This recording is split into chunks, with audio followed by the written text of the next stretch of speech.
আসসালামু আলাইকুম। কেমন আছেন সবাই? আশা করি সবাই ভালো আছেন। তো আপনারা আজকে দেখবেন বৃষ্টি হওয়ার কারণে আমাদের জমিতে কতটুক পানি বেঁধেছে এবং আমাদের কত ক্ষতি হয়েছে।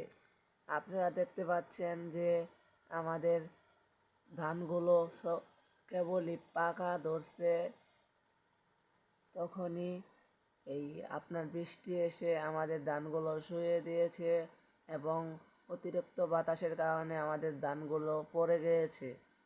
আপনারা দেখতে পাচ্ছেন আমাদের জাংলার নিচ দিয়ে পানি কতটুকু ভেসে আছে। দেখতে পাচ্ছেন যে ড্রেন দিয়ে পানি নামে নামে হারাইতেছে না। তো আপনারা আরও দেখতে পাবেন যে আমাদের মূলা ক্ষেত এবং লাল শাক ক্ষেত, পটলের জাংলা, মরিচের চারা সব কিছুই বৃষ্টি হওয়ার কারণে, পানি বাঁধার কারণে আমাদের জিনিসগুলা নষ্ট হয়ে যাচ্ছে। তো আপনারা দেখেন, আমাদের সাথে থাকেন। দেখতে পাচ্ছেন যে আমাদের জমিতে কেমন করে ধান শুয়ে পড়েছে বাতাসের কারণে।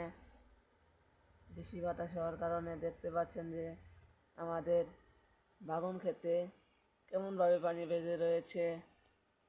আপনারা দেখতেই পাচ্ছেন যে কতটুকু করে পানি। দেখতেই পাচ্ছেন লাল শাক, সেই শাকে বোধে পানি অনেকটুকু রয়েছে।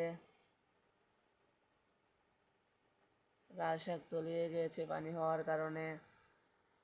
দেখতেই পাচ্ছেন যে মূলা খেতে দেখতে পাচ্ছেন কেমন পানি বা আকাশে কেমন শুয়ে দিয়েছে, মূলাগুলো নষ্ট বানিয়ে দিয়েছে।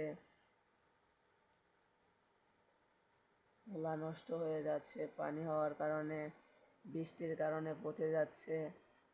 আমাদের আরও অনেক ক্ষতি হয়েছে বৃষ্টি এবং বাতাস হওয়ার কারণে।